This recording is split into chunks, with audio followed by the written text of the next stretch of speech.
Bueno, voy a presentarme. Soy Gema Pinazo, soy licenciada en Biología y naturópata colegiada número 3703. El tema que vamos a tratar en esta ponencia es la estimulación de la autofagia mediante la intervención naturopática. Es un tema que me interesaba bastante porque desde que empecé a estudiar yo misma he hecho experimentos en mi salud con estas técnicas que vamos a ver ahora. Y entonces verlo de forma científica pues ha sido bastante gratificante. Antes que nada, vamos a definir lo que es la autofagia, aunque todos lo sabremos, pero vamos a recordarlo.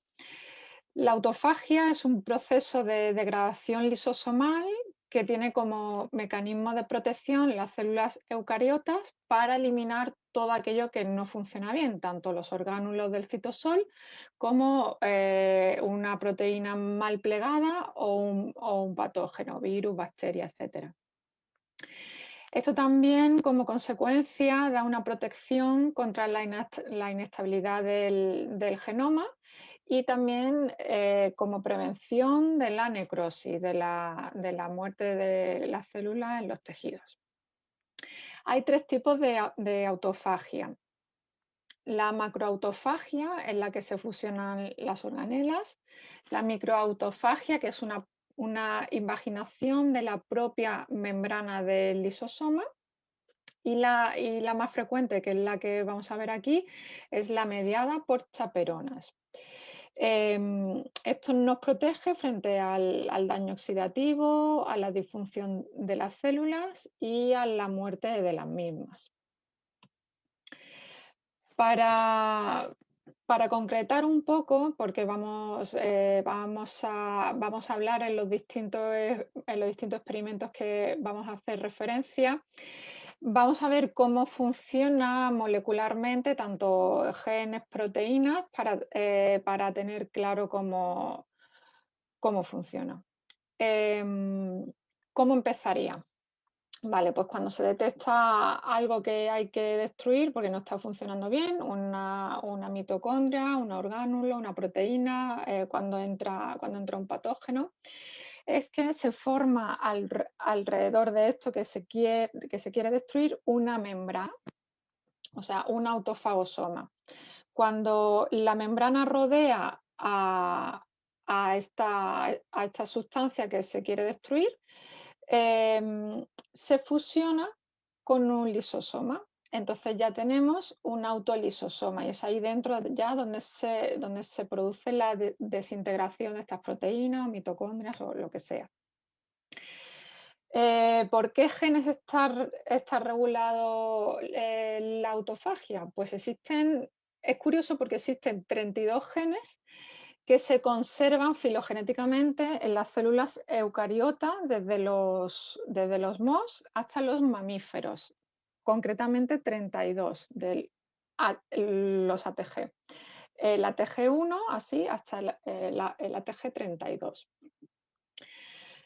¿Qué nos lleva a pensar que haya desde MOS hasta los mamíferos? Pues que es un mecanismo que se ha conservado durante toda la evolución. O sea, que ha estado funcionando y por lo que gracias a él estamos vivos. Concretamente, como se ha estudiado más en mamíferos, se sabe que la principal vía de regulación de la autofagia son dos quinasas. La inhibitoria del proceso, que sería la mTOR. La mTOR se activa por fosforilación y esta a su vez fosforila a la proteína PI3K, y esto lo que hace es que inhibe el proceso de autofagia. ¿Cómo es activado? Pues a través de la enzima de la enzima quinasa AMPK. La MP quinasa, perdón, fosforila a ULK1 y esto es lo que produce la activación del proceso de autofagia. Vale. En el proceso de la autofagia está la formación del autofagosoma, la elongación del mismo autofagosoma y esto, digamos que cada fase conlleva la activación de unos genes. En la formación del autofagosoma, el gen que interviene sería el ATG6 y en la elongación vesicular encontramos dos vías. Aquí con el diagrama lo estamos viendo bastante más claro. Una primera vía en la que intervienen los genes ATG5 hasta el 12 con la ayuda de los genes ATG7 hasta el 10. Y luego una segunda vía en la que la fosfatidiletolamina, que la vemos aquí en el tercer orgánulo, se conjuga con ATG8 con la ayuda de ATG3, 4 y 7. Luego hay otro proceso que es lo que determina una autofagia activa, que sería la transformación de LC31 a LC3-2, que es la forma soluble. Y esto es lo que vamos a ver después en los estudios, es que también se tiene en cuenta, o sea, sí, se tiene en cuenta como marcador de membrana del autofagosoma, o sea, como marcador de que la autofagia está activa. Bueno, aquí vemos dos partes. La A es la macroautofagia, la que estábamos viendo antes, la mediada por chaperonas, y en la B la mitofagia, o sea, la autofagia de mitocondrias. Bueno, el estudio en el que me he basado es bueno, no es un estudio, es una revisión de literatura de más de 150 estudios científicos que va sobre autofagia y su estimulación mediante el ayuno y la restricción calórica. Entonces, eh, esta revisión lo que ha puesto de manifiesto es eso, el efecto tanto del ayuno como de la restricción calórica en varios tejidos. Y entonces lo que es interesante, lo que he querido hacer aquí, es que vamos paso por paso viendo lo que se sabe de cada tejido o de cada parte. Bueno, lo que sí me he dado cuenta también al ver y al leer y al estudiar todas estas revisiones es que la mayor parte de lo que se sabe está documentado en sistema nervioso central, porque se ha estudiado mucho todo el tema de Parkinson, Alzheimer, todas las enfermedades degenerativas del sistema nervioso central. Vale. Esto, por supuesto, resumido para, para no aburrir y para que no se haga eterno. Bueno, ¿qué se sabe en líneas generales y resumido de la autofagia en neuronas? Bueno, la disfunción de la autofagia en neuronas está documentada en Alzheimer, en la enfermedad de Huntington y en la enfermedad de Parkinson. Entonces, lo que se cree es que las enfermedades neurodegenerativas pueden deberse precisamente a esto, a la supresión de la autofagia. ¿Y qué conlleva? No hay una buena autofagia basal, con lo cual no se degradan las proteínas que están mal plegadas, que van a ser tóxicas. Y entonces, esto lo que conlleva es una pérdida de la proteostasis, o sea, la pérdida de la homeostasis de las proteínas. Y esto, a su vez, lo que hace es que haya muerte neuronal. Y esto es la base de estas enfermedades, que hay muerte de las neuronas y no se regeneran. Vale, de cada parte he ido cogiendo, porque hay referencia a muchísimos estudios, pero he ido cogiendo el más interesante. Por ejemplo, en neuronas, en el año 2010, un estudio hecho en ratones, casi todos los estudios son en ratones machos, de mediana edad o de avanzada edad. En este en concreto se les sometía a un ayuno y se iba viendo lo que ocurría después de X horas. Bueno, solamente a las 24 horas ya había un aumento de la autofagia de las neuronas de estos ratones. Y a las 48 horas había ya también autofagia en hepatocitos, neuronas corticales y células de Purkinje. O sea que inicialmente era un estudio solo para las neuronas, pero se encontraron que también se aumentaba la autofagia en otros tejidos. Bueno, ¿y qué ocurre en el hígado? Pues lo que se sabe es que la autofagia en el hígado está inducida por estrés metabólico y por un elevado número de lisosomas. ¿Para qué es necesaria la autofagia en el hígado? Pues para mantener la homeostasis, el buen funcionamiento bajo condiciones fisiológicas normales. ¿Por qué? Porque cuando se somete a un estresor, pues esta homeostasis se pierde. ¿Estos estresores cuáles serían? Pues proteínas tóxicas, como estábamos viendo antes, de regulación del metabolismo, infecciones y carcinogénesis. Vale, pues vamos a ver un experimento que ya tiene más de 30 años de Crustiu y colaboradores de 1989. Aquí se hizo exactamente igual. Ratones a los que se les sometió a un ayuno, aquí más prolongado, desde 1 a 8 días. Y aquí se observaron más cosas todavía. Se observó un aumento del número de lisosomas y de su tamaño, aumento del ratio de la proteína LC32, o sea, la activa, con respecto a la 1, la inactiva, que esto también es un marcador de autofagia mitocondrial.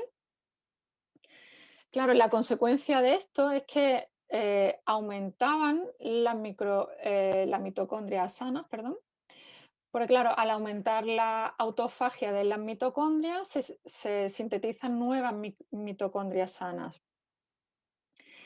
Y solo con un día se observó protección frente al daño isquémico de los hígados de estos ratones. Seguimos. En corazón, tanto en corazón como en músculos, sí que es cierto que hay que seguir investigando, más que nada por concretar ese nivel de autofagia óptimo. En el estudio de 2017, lo que se concluye es que en el tejido del corazón es necesaria una autofagia modulada, o sea, regulada, ni muy alta ni muy baja, para el mantenimiento de la energía, de la propia energía de la célula, como mecanismo protector del sistema cardiovascular y como nuevo tratamiento de enfermedades cardíacas, como prevención y mejora de síntomas. Bueno, este experimento en tejido muscular es súper interesante porque aquí es el único que he visto en el que se hacía la delección de un gen, en concreto el ATG7, que como veíamos antes, en el mecanismo molecular de la autofagia es el que interviene en la elongación de la vesícula. Entonces se cogieron ratones a los que se le deleccionó el ATG7. ¿Y qué se vio después de esta intervención?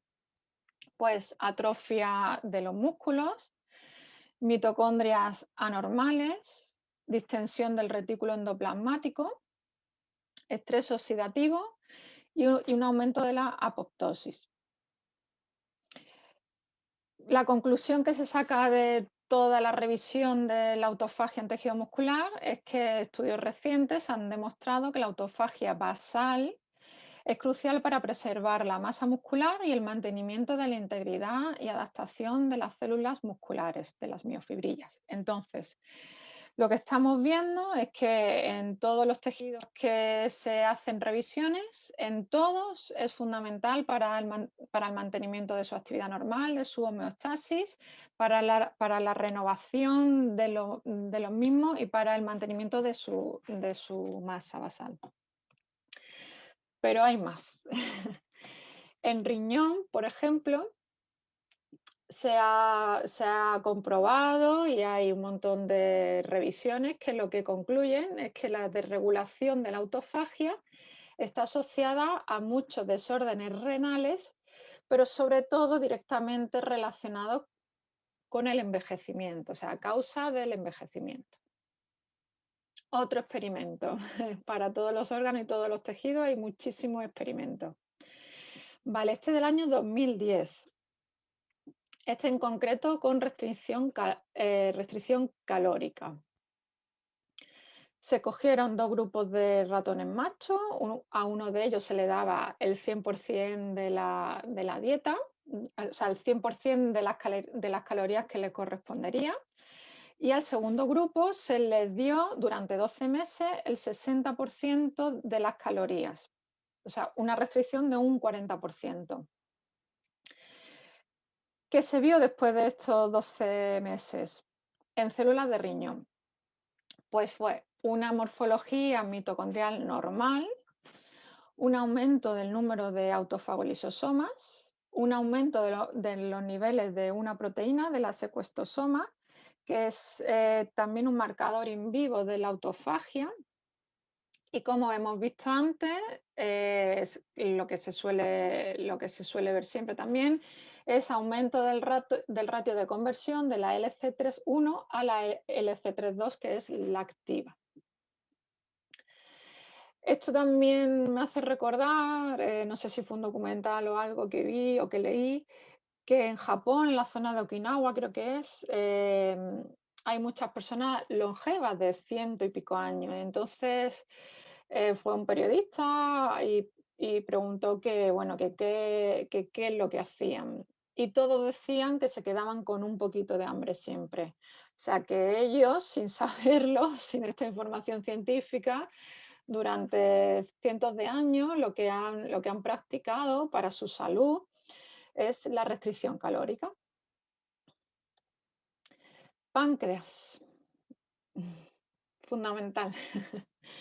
Vale, lo que se sabe del páncreas es que con la edad pues, disminuye el metabolismo de la glucosa, con lo cual lleva a una intolerancia, es decir, a un peor funcionamiento de su metabolismo, con lo cual a edades avanzadas pues, ya se sabe que hay una mayor prevalencia de diabetes tipo 2.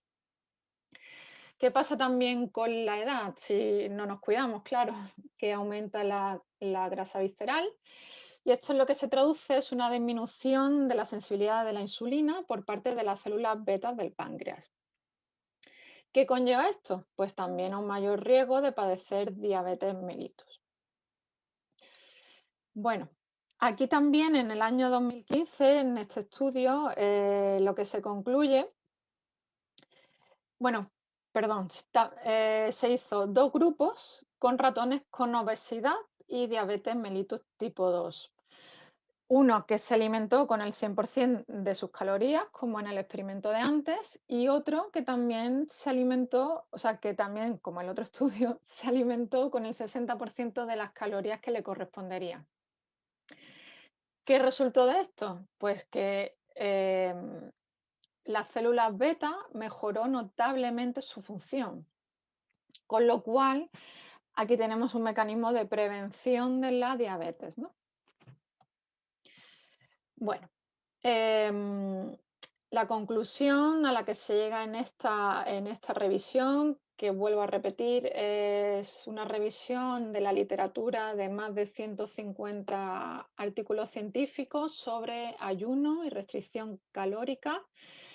Y lo que se concluye es que tanto el ayuno como la restricción calórica tienen un papel destacado y fundamental en la estimulación de los marcadores de la autofagia y en la propia activación de la autofagia.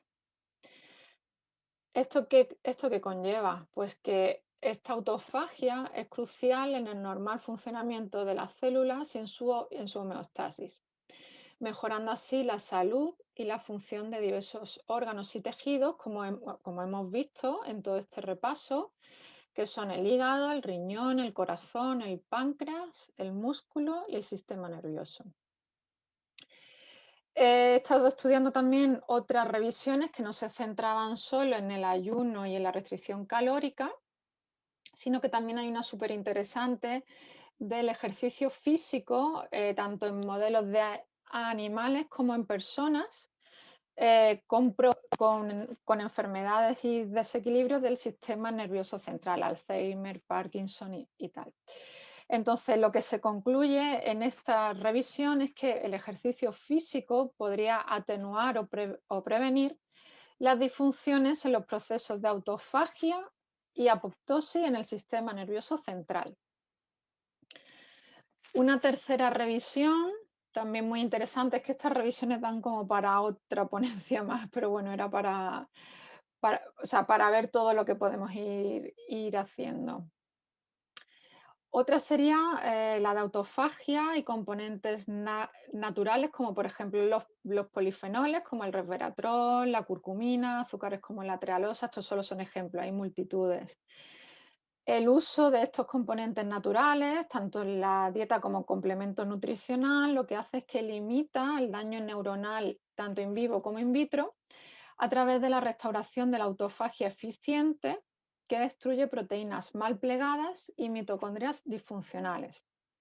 O sea que aquí se abre un amplio espectro de técnicas que, como vamos a ver ahora, son muy interesantes porque implica unas técnicas que ya se usan en naturopatía. Solo que aquí está la base científica de todo esto. Bueno, para el que esté viendo esto y no sea naturópata o no conozca nada de naturopatía, pues voy a explicar un poco cómo funcionamos. En naturopatía lo que se hace es poner un programa personal de salud al salutante, al usuario, pero siempre dependiendo de todas sus características y todos los factores que tienen que ver con la salud. Por ejemplo, la edad, el sexo, el índice de masa corporal, muy importante, en lo que nos basamos en que traiga el diagnóstico médico concreto para saber con qué estamos trabajando. El índice de vitalidad de la persona, que se calcula tras una serie de preguntas a las que se le van dando valores. Luego la situación personal, laboral, emocional, en fin, todo lo que influye en su estado de salud. Vale, entonces, cuando tenemos la valoración de la persona, es cuando decidimos qué técnica usar. Hay una serie de pasos comunes para todas las personas, pero siempre teniendo en cuenta en qué parte del proceso están. Bueno, em, como hemos visto en este repaso de la revisión literaria, las conclusiones es que hay varias posibles técnicas a utilizar a la hora de prevenir y mejorar ciertos desequilibrios de salud, ¿no? Como hemos visto en todos los tejidos, páncreas, hígado, músculos, sobre todo sistema nervioso central. ¿Cuáles han sido las técnicas que hemos visto? Pues el ayuno, la restricción calórica, el ejercicio físico y los componentes naturales que irían tanto en la dieta con los alimentos que ingerimos como en complementos nutricionales si nos hiciera falta una dosis mayor.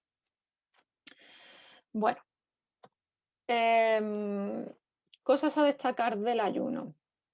Bueno, aclarar que un naturópata no pone un tratamiento, pone un plan personal de salud, ¿no?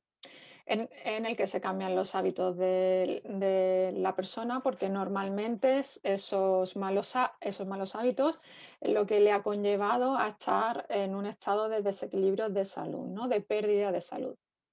Entonces, el ayuno no es un tratamiento, es una decisión voluntaria de dejar de comer. Entonces, el ayuno tiene sus restricciones a la hora de que no es útil usarlo, no se puede usar para todas las personas. Entonces no todo el mundo puede hacer un ayuno. Esto depende pues, de la edad que tenga el usuario, de su índice de masa corporal, de su situación nutricional. No se puede hacer en personas con desequilibrios nutricionales, si están tomando medicamentos, con ciertas enfermedades. Lo que sí, por favor, súper importante, que ahora está muy de moda, el tema del ayuno y tal, es que por favor se haga siempre bajo vigilancia de un profesional. Esto es muy importante. Ya se sabe que no todo el mundo puede hacer este ayuno y el que decida hacerlo para mejorar su salud, por favor, que se ponga en manos de un profesional. Esto es súper importante. ¿Por qué? Porque no se puede decir hoy voy a hacer un ayuno y mañana no comer nada. No se hace así. Hay ciertos pasos que hay que hacer. Es como un entrenamiento, es como una preparación. Y como vemos, son 4 etapas y cada etapa son aproximadamente entre 7, 8, 9 días. O sea que la preparación sería alrededor de unas 3 semanas, veintitantos días. Primero hay que empezar por un régimen asociado, después pasar al régimen celulósico, en el que solo se consumen frutas y verduras enteras, crudas. Luego al régimen no celulósico, en el que se consumen licuados, zumos.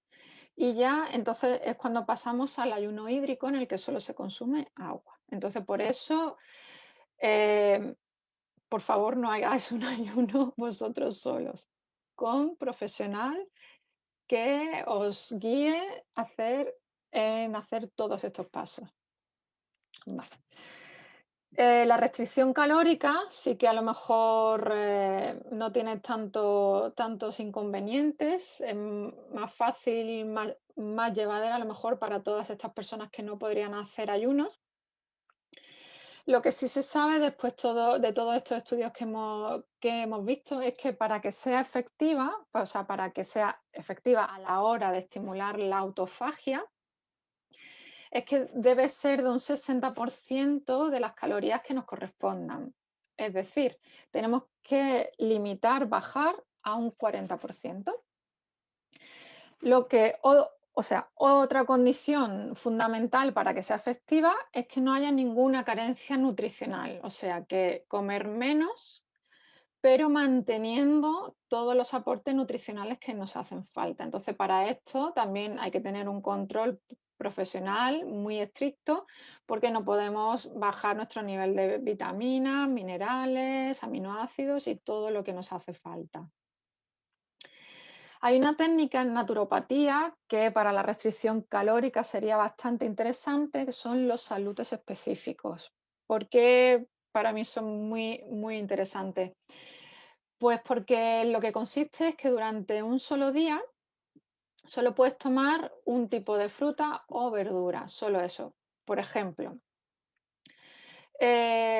una persona que quiere mejorar el estado de su sistema vascular, ¿no? Tiene varices y, y dice, bueno, pues me voy a cuidar con la restricción calórica. Vale, pues aquí, por ejemplo, podría hacer un día de salud específico a base de uvas. Vale.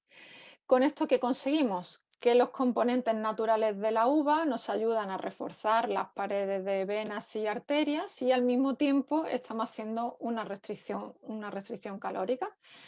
Por eso siempre digo que por favor consultéis a un naturópata colegiado que os especifique y os concrete cuál es la mejor técnica en vuestro caso. Esta es la bibliografía que he usado en las tres revisiones. La primera es en la que me he basado para hacer el resumen de la estimulación de la autofagia en todos los tejidos y los órganos que hemos visto. Y los dos siguientes eran los que hacían referencia tanto al ejercicio físico como a los componentes naturales. Y como decía, hay muchas revisiones y muchos estudios en temas del sistema nervioso central. Estas 2 últimas revisiones darían para otras 2 exposiciones, pero bueno, tenemos el tiempo limitado. Así que bueno, como conclusión y como resumen y como reflexión personal, tenemos que cuidarnos tanto en dieta, en ejercicio físico, elegir muy bien lo que comemos y sobre todo cuando queráis cuidaros de forma natural, cuando hayáis decidido que vuestra salud es lo más importante, pues siempre tenéis que tener la información de un profesional colegiado.